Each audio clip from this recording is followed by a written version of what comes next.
Friends, आप सभी को मेरे चैनल पर स्वागत है। आज की इस वीडियो की टॉपिक में सदाबहार पौधों को कब और किस तरीके से सीड से ग्रो करना चाहिए, इन पौधों को सीड से ग्रो करने के लिए पौधों से किस तरीके से सीड्स कलेक्ट करना चाहिए, इस वीडियो में आपके साथ शेयर करूंगी। आप भी इस तरीके से इन पौधों को सीड से ग्रो करना चाहते हैं, वीडियो को लास्ट तक जरूर देखिए। पौधों को सीडलिंग करने से लेकर पौधा दोबारा ग्रोथ पर आने तक इसी वीडियो में आपको रिजल्ट दिखाऊंगी। बहुत आसानी से इस तरीके से पौधों को आप भी ग्रो कर सकते हैं। देखिए फ्रेंड्स, सदाबहार एक बहुत खूबसूरत पौधा है। बहुत कम केयर में पौधा बहुत ज़्यादा हेल्दी ग्रोथ होती है। इन पौधों को बहुत ज़्यादा देखभाल करने की जरूरत नहीं पड़ती है। हमेशा आप अपनी गार्डनिंग में फूल देखना पसंद करते हैं, इन पौधों को ग्रो कर सकते हैं। हमेशा इन पौधे पर आपको फूल देखने मिलेगी। इन पौधों को जमीन में भी लगा सकते हैं, गमला या फिर छोटे छोटे पॉट्स में भी लगा सकते हैं। पौधों को जमीन में लगाने से बहुत ज़्यादा बुशी हो जाती है, पौधा बहुत ज़्यादा ग्रोथ ले लेती है। अगर इन पौधों को गमले में लगाना चाहते हैं, पौधों को अगर शुरू से ही पिंच करते हैं तो पौधे पर बहुत ज़्यादा ब्रांचेस होती है। पौधे पर जितना ज़्यादा ब्रांचेस होती है, पौधे पर उतना ही फूल देखने मिलती है। इन पौधों को गमले में भी लगाते हैं तो भी आपको इसी तरीके से फूल देखने मिलेगी। ये एक देसी वैरायटी है, इसमें हाइब्रिड वैरायटी भी देखने मिलती है। आपके पास जो भी पौधा होगा, इन्हीं पौधों से सीड्स को कलेक्ट करके आप बहुत सारा पौधा तैयार कर सकते हैं। सदाबहार जैसे पौधे में काफ़ी सारे कलर वैरायटी भी देखने मिलती है। इस तरीके से पुरानी पौधे के आसपास हमेशा बेबी प्लांट्स देखने मिल जाती है। जैसे कि फ्रेंड, आपके पास ये पौधा नहीं होगा, आसपास कहीं भी ये पौधा आपको दिखाई दे, उन्हीं पौधों से आप सीड्स को बहुत आसानी से कलेक्ट कर सकते हैं। तो चलिए पौधों से किस तरीके से सीड्स को कलेक्ट करना चाहिए, जो कि पौधों को बहुत आसानी से और बहुत हेल्दी तरीके से ग्रो कर सकते हैं। जब कभी भी इस तरीके से इन पौधों से सीड्स को कलेक्ट करना चाहेंगे, जो सीड्स होगा पौधे पे ही मैच्योर होना चाहिए। यहाँ पे देख सकते हैं पौधे की ब्रांचेस के अंदर इस तरीके से सीड्स होती है। हर एक ब्रांच में इस तरीके से आपको सीड्स दिखाई देगी। पौधे पर जो इस तरीके से सीड्स स्पॉट्स होते हैं, इस तरीके से ग्रीन कलर की दिखाई देती है। इसी तरीके से सीड्स को आप कलेक्ट करेंगे, पौधा आगे ग्रोथ नहीं होती है, क्योंकि ये सीड्स जो है मैच्योर नहीं है। इसी तरीके से ग्रीन कलर में होती है, इसे आपको नहीं लेना है। इस तरीके से सीड्स को निकाल के आप चेक भी कर सकते हैं। अगर सीड्स स्पॉट्स के अंदर इस तरीके से व्हाइट कलर की सीड्स आपको दिखाई दे, तो आप समझ जाइए ये सीड्स जो है मैच्योर नहीं होती है। टिप्स एरिया की जो सीड्स स्पॉट्स होते हैं वो मैच्योर नहीं होती है। जो नीचे की ओर सीड्स होते हैं वो धीरे धीरे मैच्योर होने लगती है। उस तरीके से सीड्स को आप ले सकते हैं। जितना चाहे उतना सीड्स को आप कलेक्ट कर सकते हैं, लेकिन आपको सही समय में निकालना होगा। ये जो सीड्स स्पॉट्स है ये काफ़ी मैच्योर है। यहाँ पे देख सकते हैं, इसकी कलर देख सकते हैं। इस तरीके से थोड़ी सी ब्राउन कलर की आपको दिखाई देगी या फिर येलो कलर में दिखाई देगी। इस तरीके से सीड्स स्पॉट्स को आप निकाल के देखेंगे, उसके अंदर आपको ब्लैक कलर की दिखाई देगी। ये जो सीड्स है काफ़ी मैच्योर है। इसी तरीके से ही सीड्स होना चाहिए। पौधों से ही इस तरीके से अगर मैच्योर सीड्स लेते हैं, आपकी पौधा भी बहुत ज़्यादा हेल्दी ग्रोथ होती है। जितना सीड्स होता है पूरा पौधा ग्रोथ होती है। इसलिए इस तरीके से ब्लैक कलर में ही होना चाहिए। पौधों से जब भी आप सीड्स लेंगे, इसी तरीके से आप चेक करके निकाल सकते हैं। इसे मैच्योर होने में और थोड़ा सा टाइम लगेगी। कुछ इस तरीके से सीड्स यहाँ पे देख सकते हैं फ्रेंड। पौधों से ही काफ़ी सारे सीड्स इस तरीके से फट के गिरने लगती है। समय से पहले इस तरीके से सीड्स को नहीं निकालते हैं, पौधों से ही इस तरीके से फट के गिर जाती है। जैसे ही पौधे पर आपको ब्राउन कलर की दिखाई देगी, उस समय में उस तरीके से सीड्स को आप ले सकते हैं। इस तरीके से काफ़ी मैच्योर सीड्स आपको मिल जाएंगी। इस तरीके से इन सीड्स को आपको बाहर से खरीद के लाने की जरूरत नहीं पड़ेगी। पुरानी पौधों से ही काफ़ी सारे सीड्स इस तरीके से कलेक्ट कर सकते हैं। मैं इसी तरीके से काफ़ी सारे पौधों से सीड्स को मैं कलेक्ट करी हूँ। आपको भी सीड्स को कलेक्ट करते समय इन सब बातों को ध्यान में रखते हुए इस तरीके से ही सीड्स को कलेक्ट करना चाहिए। उसके बाद इस तरीके से सीड्स को आपको धूप में सुखाना होगा। धूप में जब भी 1 से 2 दिन के लिए सुखा लेते हैं, पौधा भी हेल्दी ग्रोथ होती है। धूप में जब भी सुखाते हैं, सीड्स के अंदर जो छिलके होते हैं इस तरीके से अलग हो जाती है। इसे आप इस तरीके से निकाल सकते हैं। अगर आप इन सीड्स को स्टोर करना चाहते हैं तो धूप में सुखा के स्टोर कर सकते हैं। धूप में सुखाने से काफ़ी लंबे समय तक इस तरीके से सीड्स को स्टोर कर पाएंगे।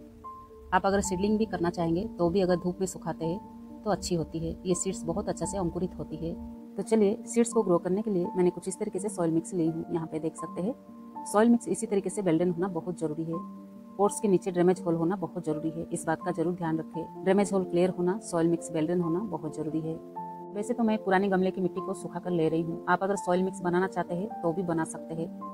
50% गार्डन सॉइल, उसमें 40% सैंड मिला सकते हैं, बाकी 10% कंपोस्ट मिला के भी सॉइल मिक्स तैयार कर सकते हैं।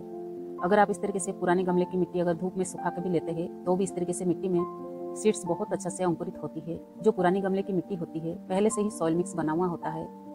इस तरीके से धूप में सुखाने से मिट्टी के अंदर किसी प्रकार की फंगस या फिर बीमारियां नहीं होती है। इस तरीके से भी मिट्टी को आप सुखा के ले सकते हैं। मैं हमेशा इसी तरीके से सॉइल मिक्स में सीड्स को ग्रो करती हूँ। आप भी चाहे इस तरीके से सॉइल मिक्स को धूप में सुखा के ले सकते हैं। इस तरीके से सॉइल मिक्स में थोड़ी सी मात्रा में न्यूट्रिएंट होता है, पौधा भी आगे बहुत ज़्यादा हेल्दी ग्रोथ होती है। आप चाहे इस तरीके से पुरानी गमले की मिट्टी को धूप में सुखा के तैयार करके ले सकते हैं। इसमें किसी प्रकार की सैंड कंपोस्ट मिलाने की जरूरत नहीं पड़ती है। इसी तरीके से मिट्टी पहले से ही वेल्डन होती है।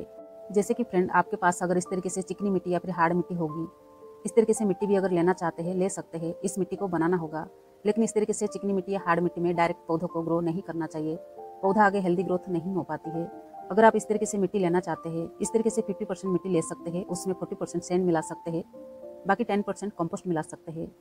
उसके अलावा फंजीसाइड मिला के या फिर नीम खली मिला के अच्छा से सॉइल मिक्स तैयार कर सकते हैं। लेकिन इस तरीके से हार्ड मिट्टी में डायरेक्ट पौधों को ग्रो नहीं करना चाहिए।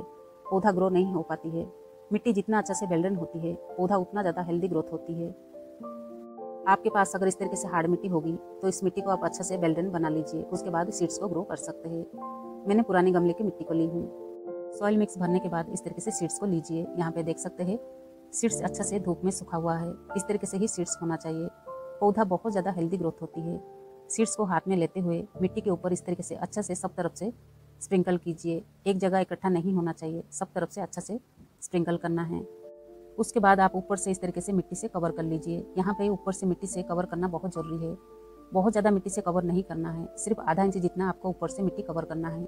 बहुत ज़्यादा गहराई में अगर सीड्स चली जाएगी, पौधा ग्रोथ होने में समय लग जाएगी, इसलिए थोड़ी सी मिट्टी इस तरीके से कवर करना चाहिए। गमले के अंदर ड्रेनेज होल क्लियर होना बहुत ज़रूरी है। सीडलिंग करने के बाद इस तरीके से तुरंत पानी दे देना चाहिए। सदाबहार जैसे पौधों को अगर सीड से ग्रो करना चाहते हैं, इन पौधों को फरवरी से लेके रेनी सीजन तक आप कभी भी ग्रो कर सकते हैं। जब भी बहुत ज़्यादा ठंड पड़ती है उस समय में पौधों को ग्रो नहीं करना चाहिए। वैसे पूरे साल आप कभी भी ग्रो कर सकते हैं। पौधा बहुत ज़्यादा हेल्दी ग्रोथ हो जाती है। सीड्स को सीडलिंग करने के बाद इस गमले को एक सप्ताह के लिए सेमी शेड एरिया में रख सकते हैं, जहाँ पर 1-2 घंटे की धूप आती हो। देखिए फ्रेंड, यहाँ पर इस बात का जरूर ध्यान रखें, मिट्टी को लंबे समय तक सूखने नहीं देना है, लेकिन मिट्टी के अंदर बहुत ज़्यादा ओवर वाटरिंग भी नहीं होना चाहिए। मिट्टी में सिर्फ नमी होना चाहिए, इस बात का जरूर ध्यान रखें। तो चलिए देखते हैं आगे पौधा कब तक ग्रोथ होती है। और यहाँ देखिए फ्रेंड, 15 दिन के बाद मैं आपको रिजल्ट दिखा रही हूँ। पौधा कितना ज़्यादा हेल्दी ग्रोथ हो रही है। बहुत आसानी से इन पौधों को इस तरीके से ग्रो किया जा सकता है। आप भी इस तरीके से पौधों को ग्रो करना चाहते हैं, इन सब बातों को ध्यान में रखते हुए सीड्स को इस तरीके से सीडलिंग करेंगे, बहुत अच्छा से इस तरीके से हेल्दी ग्रोथ ले सकते हैं। पौधा जब इस तरीके से ग्रोथ पर आ जाए, यहाँ पे पौधों को धूप में रखना भी बहुत ज़रूरी है।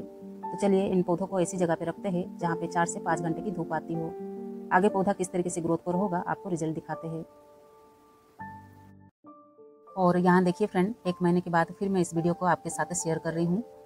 पौधों को देख सकते हैं, पौधे पर कितना ज़्यादा हेल्दी ग्रोथ हो रही है। काफ़ी सारे पौधे लंबे भी हो चुकी है। यहाँ पे देख सकते हैं कुछ पौधा 3 से 4 इंच भी होने लगी है। इस समय में पौधों को धूप मिलना भी बहुत ज़रूरी है। इस बात का भी जरूर ध्यान रखिए। पौधा ग्रोथ होने पर भी आप अगर सेमी शेड एरिया में रखते हैं, पौधा जो है हेल्दी नहीं होती है। सदाबहार जैसे पौधों को आप अपनी गार्डन में जब भी ऐड करते हैं, इन पौधों को बार बार सीडलिंग करने की भी जरूरत नहीं पड़ती है। मदर प्लांट से सीड्स गिर के काफ़ी सारे पौधा ग्रो हो जाती है। यहाँ पर कुछ पौधों को निकाल के दिखाती हूँ, पौधे के अंदर किस तरीके से रूट्स ग्रोथ हो रही है। यहाँ पे देख सकते हैं फ्रेंड, बहुत ज़्यादा हेल्दी ग्रोथ पर है पौधा। इसी तरीके से इन पौधों को सीड से ग्रो करके काफ़ी सारा पौधा तैयार कर सकते हैं। पौधा जब भी 3 से 4 इंच होने लगे, इन पौधों को इस समय में रिपोर्टिंग भी कर सकते हैं। अच्छे से सॉइल मिक्स तैयार कीजिए, इन पौधों को रिपोर्टिंग कर दीजिए। आगे आपको ढेर सारे फूल देखने मिलेगी। तो चलिए फ्रेंड, आज की इस वीडियो को यहीं ख़त्म करते हैं। वीडियो पसंद आए लाइक ज़रूर कीजिए। चैनल पर पहली बार होंगे सब्सक्राइब करना ना भूलिए।